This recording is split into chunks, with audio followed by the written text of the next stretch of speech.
Welcome to the Improve and Have Fun podcast. My name is Paul V. Perez, and on this podcast, I work on improving myself while having fun along the way with the hopes of encouraging you to do the same. And I do so by documenting my life and interests. On this episode, I get to speak to Max Glazer. This is a gentleman I've been wanting to speak to for some time.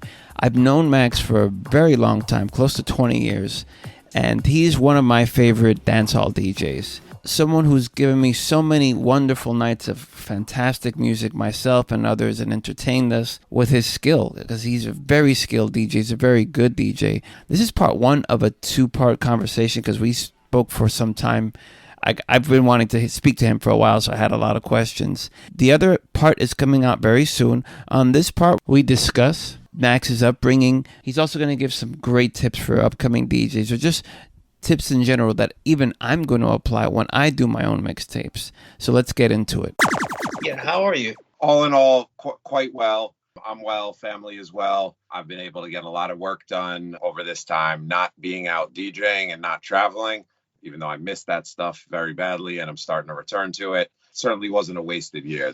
I found myself as busy, if not busier, over the last year and a half, just doing stuff. I can't even really pinpoint it, but it's been busy, which is cool. And also I get to spend a lot more time with my family. You know, there's no year that I would ever be able to be home all the time with my kids. I'm in and out traveling. When my first daughter was born, when she was 9 months old, I went on tour for 2 months. So in that respect, it's really nice to be able to have been able to just be around the house and be home. And I'm also excited to get out of the house and be traveling. Not because I don't want to see them, but because I miss all the stuff that I get to do on the road and out of town. I mean, have you been sleeping? All the time. That's great, because I know that like the schedule that you had before, and even like reading some of your interviews, like you really enjoy what you do. You know, you enjoy like kind of digging into dance, or like either interviewing or you're like, you're DJing. And that doesn't sometimes mean a lot of sleep because you're up late. Then you probably pick it up to take care of them in the morning, and then maybe find some sleep in between all that. So have you been sleeping? Yeah, their mom is very good in the mornings. It's been easier. Like, if I'm not out until 4 or 5 in the morning, it's much easier to get up at 7, which is very reasonable. You know what I mean? My kids aren't up at 5 in the morning. So like last night I had a semi late night for these days. So I kind of knocked out and slept in a little bit. Kids were up and about, but I've been good. I am blessed to be a heavy sleeper. I don't know if this developed because of so much traveling and being in clubs. I mean, I've always said like, yeah, no, I can fall asleep if not while I'm working, but like if I'm just sitting there, like I could fall asleep in the DJ booth in a nightclub.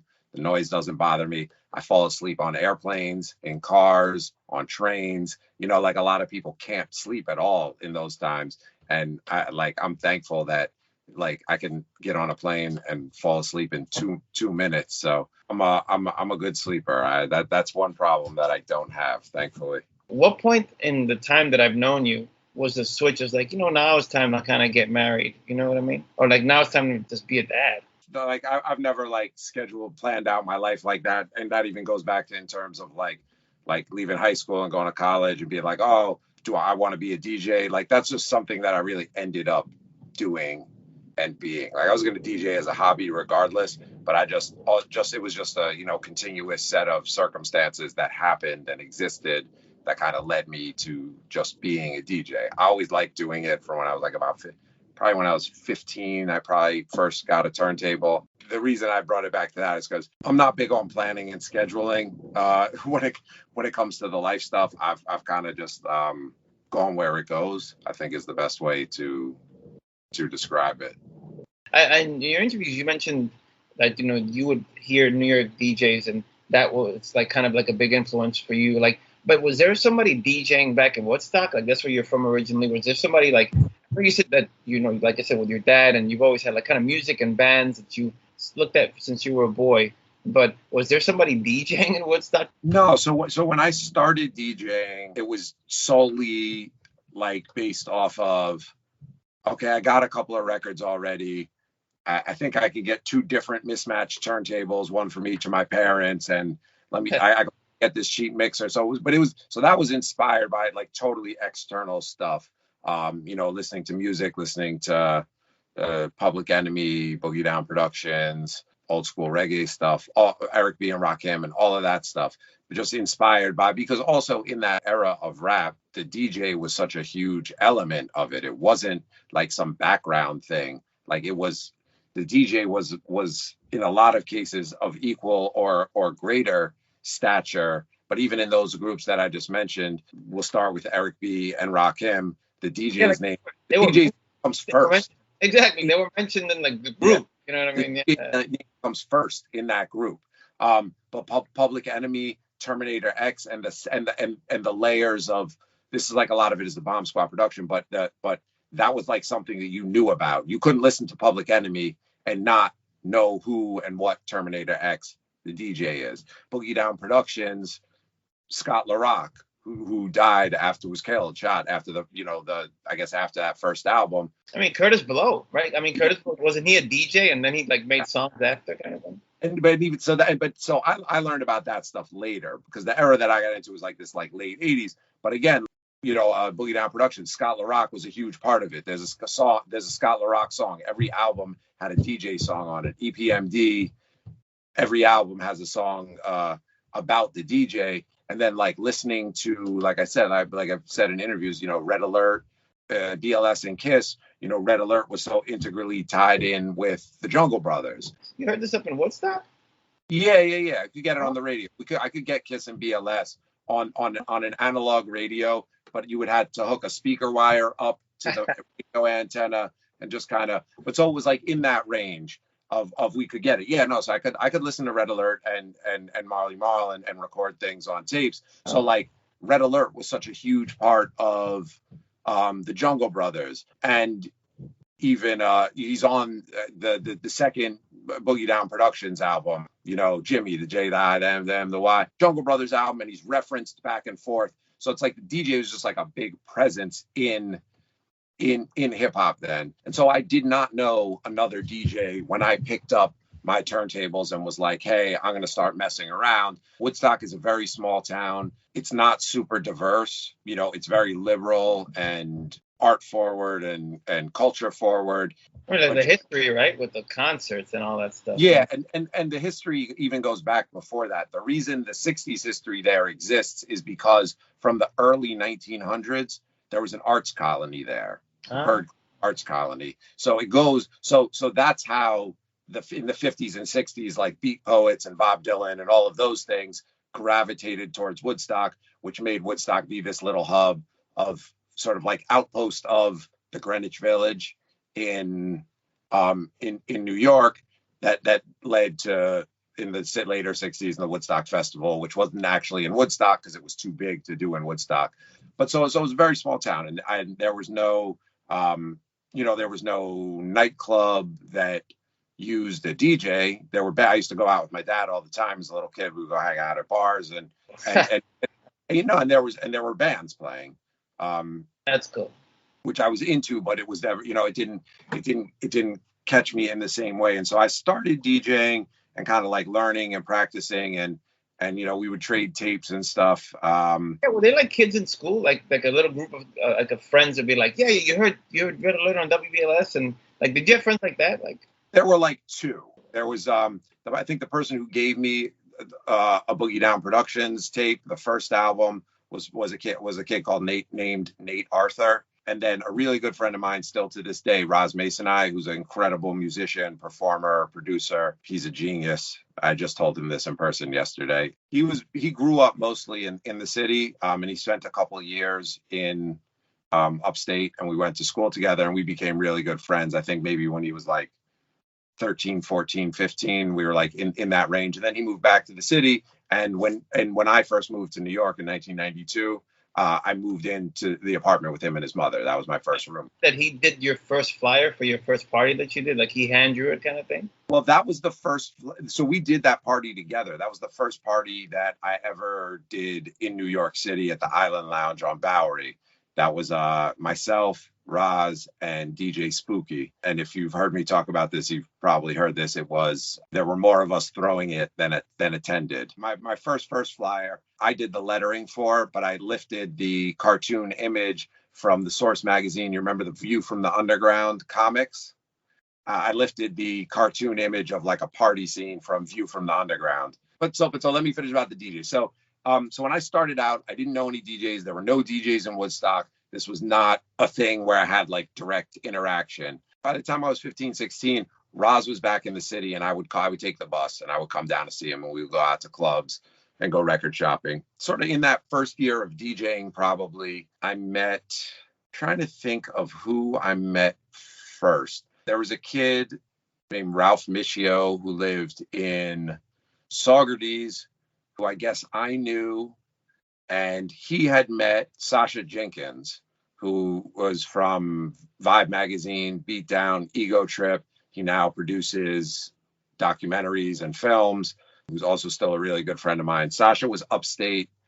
Sasha's from Queens, born and raised in Queens, I believe. And he was going to community college upstate, like get a semester out of the city. So he was going to community college upstate. They're like 2 years ahead of me, probably. And so I guess Ralph, who I knew, who maybe was starting to DJ a little bit, met Sasha at the community college. And through that connection, there's another guy who I actually just spoke to 2 days ago, my friend Tariq, who lived in Kingston, which is like a couple of towns over. Not Kingston, Jamaica, Kingston, New York. Yeah. Kingston, New York, which is actually where I was born. I was born in Kingston. And so Tariq was a DJ. So that was like the first like DJ. He would take his crates out and go DJ parties in Kingston. And Kingston has a large Black population. A lot of people from the city had moved up to Kingston. It's like 2 hours away.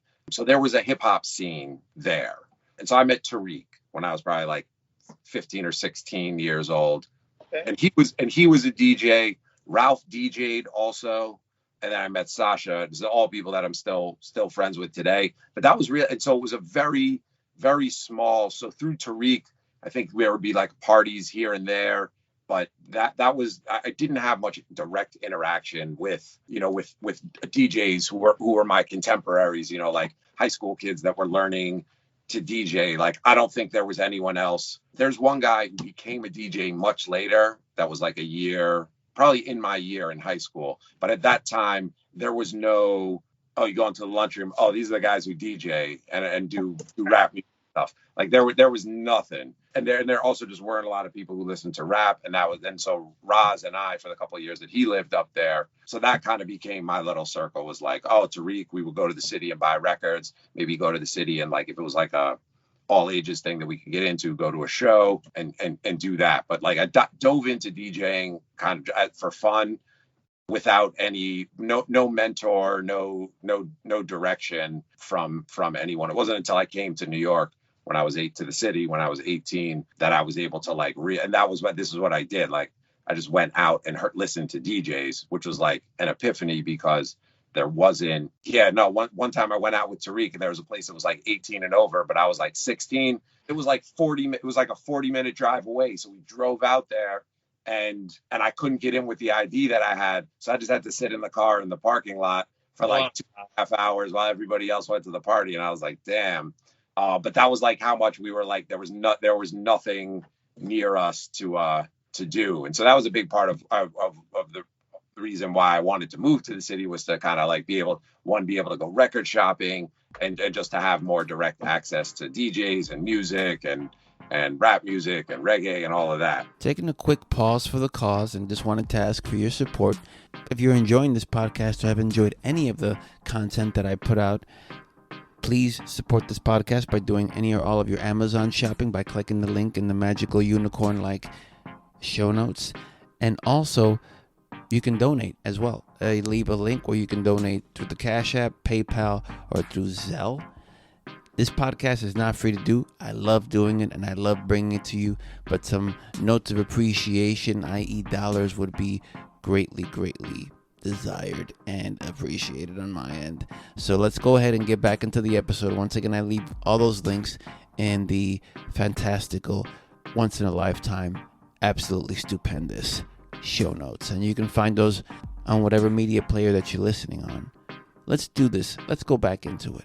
Yeah, that's great. That's great. Honestly, listening to you talk and also reading your interviews, you definitely, easily, if you were ever interested, have a couple of books in you of just like New York kind of music history and your like involvement with it. But I just wanted to just lean in on some of the things that you said.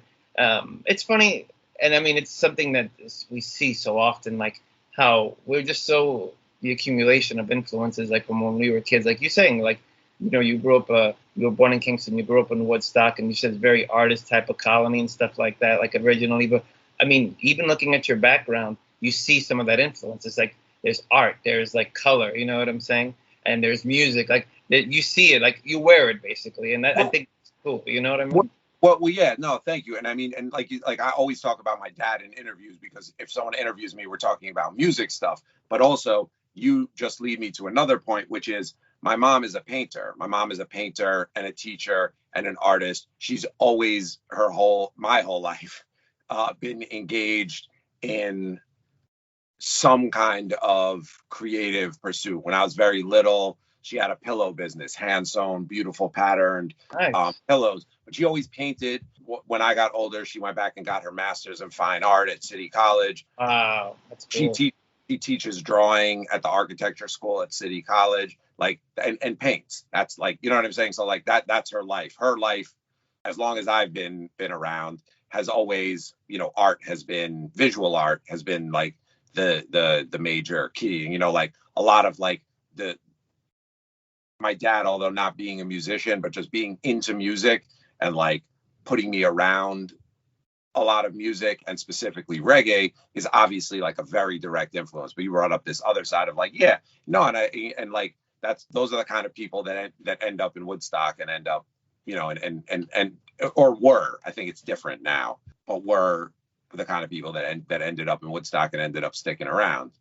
But so I was going to add one more thing, which is then, so my stepfather, who passed away about 10 years ago, who I grew up with for like my young and through into high school years, he was out of it at the time, but he had been very heavily in the music business. He had been like a vice president at CBS Records, which I guess CBS, Sony or whatever, had managed a bunch of bands. And so was he had been involved. So I would always get like those kind of stories as well. You were like looking at the bands performing, that's one side, and now you're seeing how the sausage was made on the other side, like with your stepdad. Yeah, and so he was involved in artist management, but also like managing venues, like some like kind of crucial venues in the 60s in New York, which is Gaslight, and was involved in Max's Kansas City. And those are places like I don't know the exact stats and facts on these, but one of those is the first place where Bruce Springsteen ever performed in the city. Wow.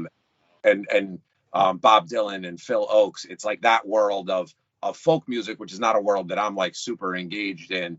But that was always a part of life, like knowing about that stuff and hearing about that. And he was not doing that anymore at the point that him and my mother got married. But again, like that was, like you were pointing out, kind of like that was an element that was just in the air, and a part of, life.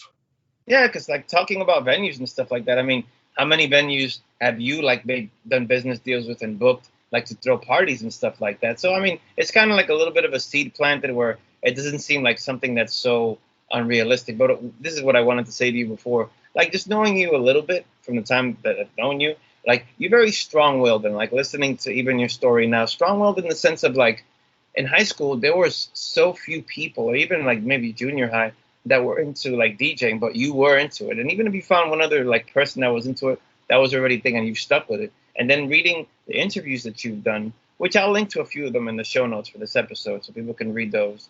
Like you used to do all these different kinds of music, because I'm sure at the time it was in style in terms of house music and hip hop, but dancehall was always kind of there. And as time has progressed, it's become more and more entrenched in dancehall. And I mean that we passed that point a long time ago. You're definitely in dancehall and Caribbean music, right? But you're very strong-willed. Like you kind of knew what you wanted, and you went through with it. And now this is normally a question I reserve to the end, and it's a very common question that you hear in a lot of podcasts, but I'm very curious. Like, at your current age right now, if you could go back in time, what advice would you give? Here's the advice that I give to young DJs. The things that I didn't do that I would have done. So look, a lot of like what I've done and where I've gotten has been, of course, there's hard work and perseverance involved. But look, a lot of it is just luck. First piece of advice I give anyone is just do business professionally. Show up on time, be there. When you need to fight for something, fight for it. But don't be difficult to work with just to be difficult, because a lot of times in our fields, creative fields, they're unnecessarily difficult or just sloppy about how they're doing business. So the pieces of advice that I would give my younger self, which is also the advice that I give to anyone who cares to ask, and unfortunately it's like pretty much all non-creative related. I mean, one, do what do something that you love, but I've done that. So the things that I didn't do were, I'm not saying you have to finish college, but I didn't even really attempt to stick with it, because I just was like, I'm taking liberal arts courses. This is whatever. One crucial thing that I would say is, and this doesn't necessarily have to be done in a college sense, but in some sense is like, if you want to be in anything creative, pursue, whether it's a degree or just knowledge and understanding of just business, basic business, invoicing, balancing budgets, doing budgets, things like that, of just so you can mind your money and be aware of what's going on. Have a solid understanding of marketing and promotion, because that's something that I don't feel like I've ever done very well. It's my personality is not to be, and I don't say this in a negative or pejorative, is to be a salesman. That's just not my personality. To yo, check this out, but here's this, here's that. To me, when I wouldn't talk on the mic, I just like to do the music part of it. So I would say, what was that? That was the second one, which is just the business and the marketing side of things. Another thing, and I think this becomes even more important in today's world, where you can just like upload a mix, upload a song, do this, do that, a good understanding and working knowledge of graphic design. Because to be honest, it's a weird thing, but one of the things that I have the hardest time with, and this has been consistent throughout my DJ life, is having reliable, reasonably priced graphic designers on call. Oh, something popped up, we have to do a thing. Okay, I need a flyer. Like, if I could do that myself, and also I want things to be a very specific way, so I can be difficult to work with in that way. And if you're someone who's like, okay, here's your thing, have a nice day. So that's that's another thing that a skill that I wish I had, that I think also applies to anything creative. Look, you do a lot of this stuff. You have your podcast. You make your own podcast graphics, correct? Yes, sir.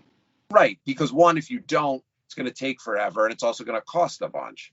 And so, like, look, I've like learned how to use Canva online graphic design program for when I need a thing or two. But I mean, like, an educated, functional knowledge of graphic design, because I know what I like and I know how I want things to look, but I'm not fully able to execute it, and if I am not able to execute it in a way where the time spent equals what I'm getting out of it.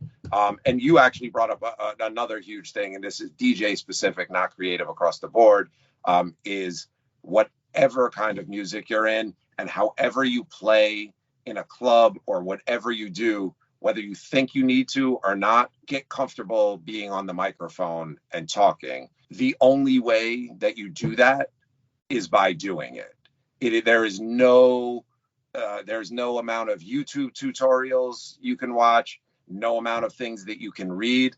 The only way you find your voice, like your physical voice, but also your voice of being able to talk on the microphone while DJing and dealing with all of these external factors of the nightclub and whatever, because the longer you don't, the harder it gets. And it's one of those skills that look, like, I feel like I have a ton of work to do in that. Because look, I was always a shy kid. I was like, and two things. So when I started DJing, I was like, well, I'm not the type, I don't want to be the type of DJ that's yelling on the mic. I don't want to be like a Funk Flex style or a Kid Capri style. I love the way those guys DJ, but like that's not me. Same thing back to the personality. That's not me, that personality. So I just was like, nah, I just DJ. And this also was something like, you know, one of my biggest DJ inspirations growing up was Stretch Armstrong, someone who's now a friend. And Stretch was a guy who DJ'd. He didn't talk. Every once in a while, sometimes in a Stretch party, there'd be someone on the mic, but like this was like a different lane. Abito served that lane, right? But on the radio, they would talk. But as far as like conversationally, he would talk. But as far as DJing, he wasn't a talking on the mic DJ. And he was probably like style wise, my biggest inspiration DJing. And so I just was like, I don't need to do this. This is not what I want to be doing, talking on the mic. And then as I'm like doing different parties and I'm DJing like different things, and this is like, you know, and then I'm getting into reggae, and then I'm like, all right, but in reggae, forget about it. Yeah, everybody, the selector's like, it's good talking, like part talking and part playing music. Right.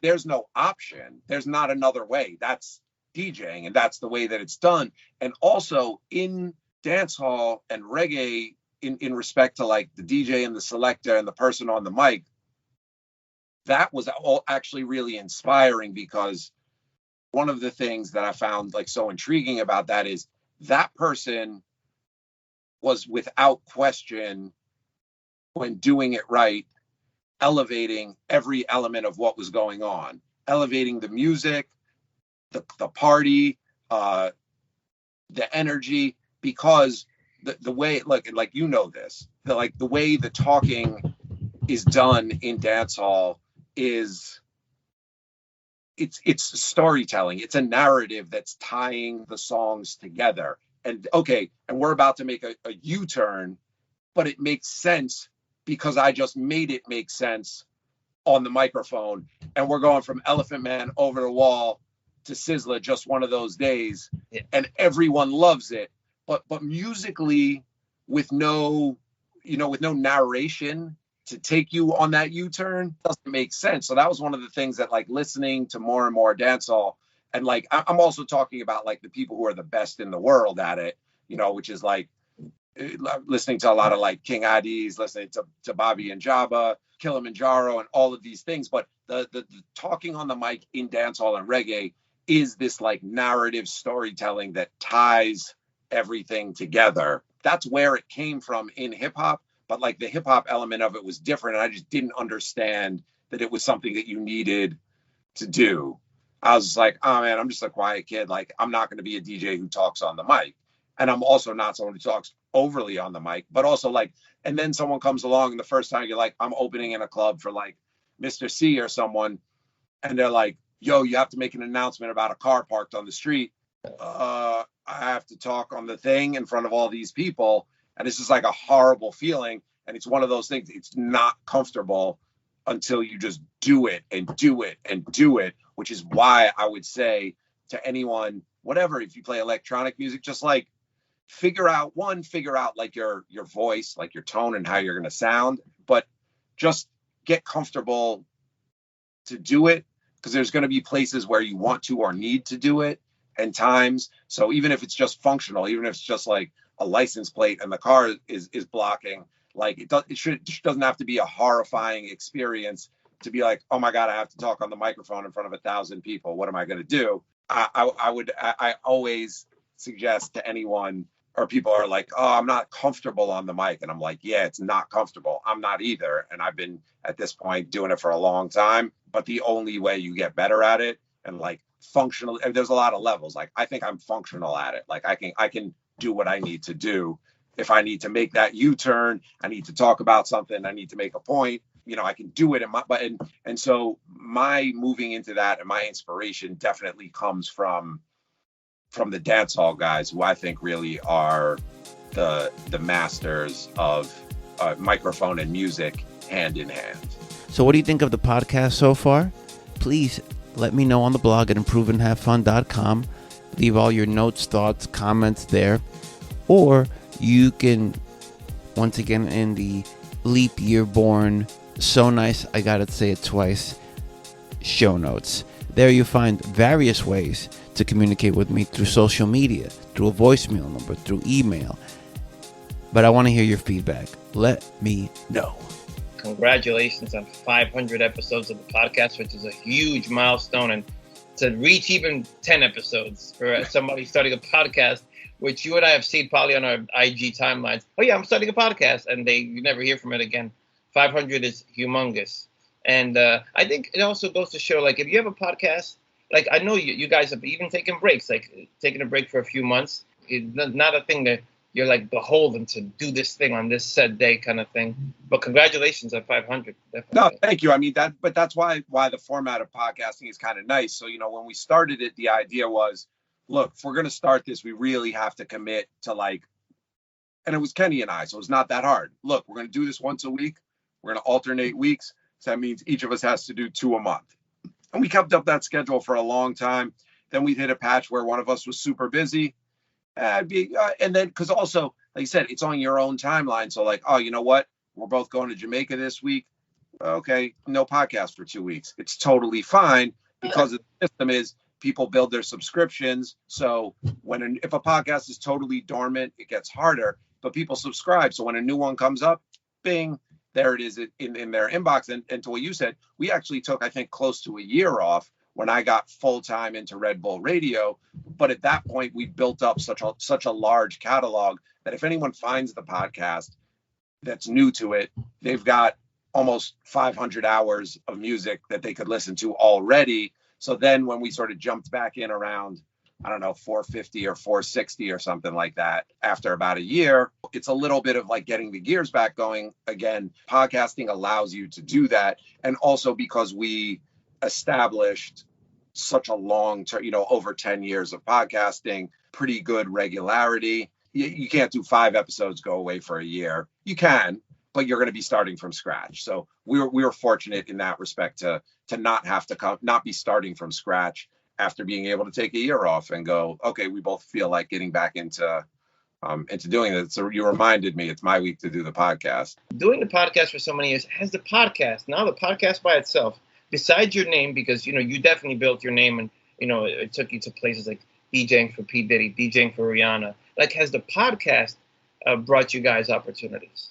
But this, like when you start a podcast, you're like, hello, is anybody out there? Is anybody hearing this? So, we just did it and committed to doing it and being there. And like you said, because, it's not live radio. So there's no kind of like direct response interaction. You can look at your stats, but, even the stats are don't tell the whole story. So I feel like it's definitely done a lot for Federation and for what Kenny and I do. And there'll be people who that's the first thing that they're like, oh, I've been listening to your podcast. And these aren't like people who don't live in New York and haven't ever come to see either one of us DJ or to a party or not like about the Rihanna stuff or the Chronics mixtape. Be like, like, oh man, I've been listening to your podcast for years. So it's out there. So I can't speak to any sort of like, okay, here's a direct opportunity that came as a result of the podcast, but I know that people are out there. And then the other thing is every once in a while we'll get emails on it, but this goes for customer service things, both good and bad. If one person bothers to email about something, there's a bunch of people with the same sentiment. If it's a complaint, like if someone's like, oh, this DJ was horrible, or, whatever, like people will email and be like, thanks for the podcast. We've been checking it. We get a couple of emails a month or whatever. Then I'm like, okay, cool. Like I know most people, even if they're listening, aren't taking the time out to like send a message or DM on IG. They're just subscribed and they're listening and they're enjoying it. So I kind of have faith that it's out there. And yeah, like I said, I'll definitely meet people that are like, oh man, I've been listening to the podcast, which is, makes us feel like we've been doing the right thing, because it's a lot of work. This. Going back to some of the things you said, in terms of you being a shy person and not being very talkative, because I remember first meeting you in Fat Beats, and I remember I think I just had like questions about records, and you would just like nod your head or yeah, okay, and then that would be it. But I was probably the more friendly people there, because that was the thing, is like that's the thing about New York record stores, is they're notoriously unfriendly. And also, I remember going to some of your initial parties that I didn't even know. Like, I just found this out in reading your interviews that you used to even DJ house music. Because, like, the first parties that I even associated you, I never associated you with dancehall so much later, but it was like with hip hop. You know what I'm saying? And I too was very big into Stretch Armstrong and like underground hip hop and also WNYU and listening to them before listening to Stretch. And like you were kind of an extension of that because I associated you with Fat Beats. Fat Beats was where I would go get the records that I would hear on these shows, and then like hearing you play at parties was a kind of an extension of that. But you would, and just knowing this from just listening to DJs for a long time, I'm pretty sure you would agree. DJing at parties and DJing on mixtapes or DJing like kind of in a recording setting are completely different. No, totally different. And I mean, to go to your other thing is like, yeah, no, those are the people whose footsteps I was following in as well at the time. You know, like Stretch. I had worked in another record store before I worked in Fat Beats. I had worked in 8 Ball Records on East 9th Street. No, those are totally different. But yeah, no, DJing for a live crowd. Look, that's one of my favorite things in the world to do. I like what I like, and I'm able to go, okay, like I'm just going to be a reggae and dancehall DJ now because that's what I enjoy doing. So I don't, maybe at some point I will, but like, you know, to go out and be playing. I had a phase where you almost anytime you will go out and hear me, I'd be playing disco classics. I'd be playing Michael Jackson because those were the gigs that I was getting. I like to see people having a great time. I'm not trying to prove a point for the most part when I'm DJing. You know, you might catch me, if you catch me in like some kind of like festival or multi-genre lineup, like, well, my set is going to only be for certain people. But if you book me for that, that's what I'm there for. I'm not going to go to that and then like play hip hop. Yeah, not necessarily. Like if we talk, if that's what I want to do, I'm going to do. You know, I played a hip hop set on the closing day of Fat Beats on 6th Avenue. Where did I finish with reggae, an all vinyl hip hop set, and I finished with dancehall. In that respect, I want to see people wilding out. And so like, I most associate originally knowing you with Speed and the reggae room at Speed, because that was where I used to see you every week. And so in there, that's one of the places where I just kept learning the thing of I want to see people wilding out as hard as possible. So I'm not going to be precious about, ooh, this is this new thing that you were supposed to know or whatever. But if I'm making a mixtape or if I'm doing a radio show, that's one of the great things about the podcast. Having the podcast for all of these years has allowed both of us, me and Kenny, to do this 1 hour mix that is in no way required to keep a dance floor bubbling, to keep girls happy, to keep the thugs happy, to have lighters in the air, banging on the wall. It's just like, yo, okay, here's a bunch of new music. We can pretty much listen to it together for the first time. Yo, here's a bunch of crazy remixes that Kenny did, like a dozen of them, one of which I'll be playing in the club on a regular basis, and all these dub plates that you're not going to hear if you come out to hear me play at Speed. Maybe you're going to hear 2 of them at the end of the night if you're there till 4:15. But when you come to that, I'm trying to give you, I don't want to say what you came for in terms of actual song selection, but I am trying to give you what you came for in terms of energy. You came to lose your shit. You personally, you came to dance all night from the minute you walked in until the minute you left. And you're not fussy musically. Like, you like to dance. You'll keep your body moving. And to go to the other thing, like, I know you also come from a world of house music and hip hop and reggae, and your musical knowledge and dance history extends, you know, through all of that. In that respect, as a patron at a party, anytime you stepped into place in that reggae room in Speed, it's great because you're adding fire to the energy that I'm trying to create. And you're a person that I know. I see you, you walk in, you're dancing. I didn't know him back then, but, you know, in the more current days, Mateo. Yeah. Mateo walks in, he's dancing. I love that. Thank you. Like, here goes the energy. Because you know this, because you know all the different types of people that are in a party. They're those people that, man, I gotta fight. I have to fight you to get you in the energy and off the wall. So it's a combination of the drinks, the bar, the music, the girls, the guys that like create that energy to get everyone going. In a club setting, that's what I'm trying to do. Like, I'm trying to create as much energy as possible, because that's what I like about it, and that's what I feed off of. And then, but in like a podcast or a mixtape setting, yeah, I'm able to just be probably more diverse. You know, my philosophy on like new records in the club is like, well, the way that I can make them work is by delivering them with something familiar into something new, not, okay, here's an hour of new music in the club. We both know that doesn't work. So like on paper, it'd be like, oh, that's great. He always plays new music, but also like, it's a club. You came to dance. Girls came to dance. Da, da, da, da, da. People are going to be standing around. So in a podcast or a mixtape setting, you're able, you don't have to, that structure doesn't apply. Like for me, it's just a totally different structure. So I'm like sitting down, I'm about to do, I have to do a 2-hour mix for a Sirius XM show. What is it? Drake has, OVO Sound has a station now called Sound 42. So I did one before, but I have to do another one for this weekend. So making that playlist, I can just go anywhere at any point. I'm like, oh, here's some remixes, here's some dubplates, here's something new, here's something old. It doesn't have to be structured in terms of like the flow of a club night.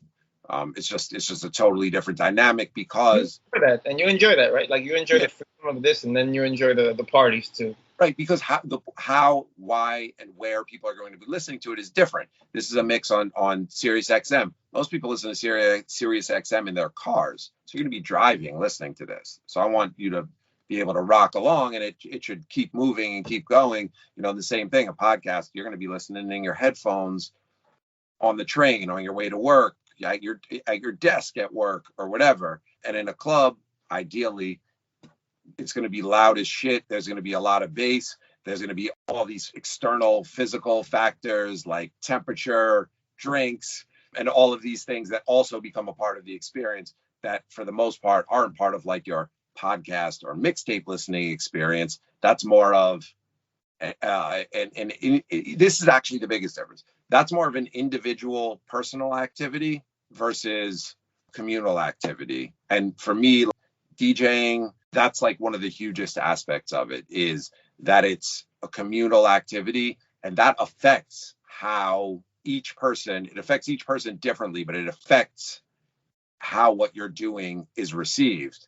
If you and me are sitting here in my studio and I'm DJing for you, you're going to be able to dance and have a good time, and we can sit around and talk and do whatever. But in a room full of people, as the person you are, you're going to experience it differently. You're going to enjoy them both, but it's just an extremely different experience when it's a shared communal experience. And this is one of the things that's like in this last year, we haven't had any of those, but in a lot of other respects, you get it less and less. Going to a movie on opening weekend in a big movie theater, in a big screen movie theater, and I know you're a big movie guy, is a communal experience. And even before the pandemic, so much movie watching has moved to streaming, our phones, our computers, and better yet, so many people have these like 70-inch flat screen HD TVs. So it's like, oh, I don't need to. Why would I go to a theater? I could sit on my own couch and do it. So it's like you can watch them, and I'm not saying it's worse or better. It's just a different experience. All right, that's the end of this part. Like I said, part 2 is coming out very soon. Do check out Max's weekly podcast, the Federation Invasion podcast, where he does these weekly dancehall mixes of new tunes, old tunes, fantastic stuff, especially if you're a dancehall fan. I will leave a link for that in the show notes. Thank you so much for tuning in. Thank you for spending time with me, and I will catch you on the next one.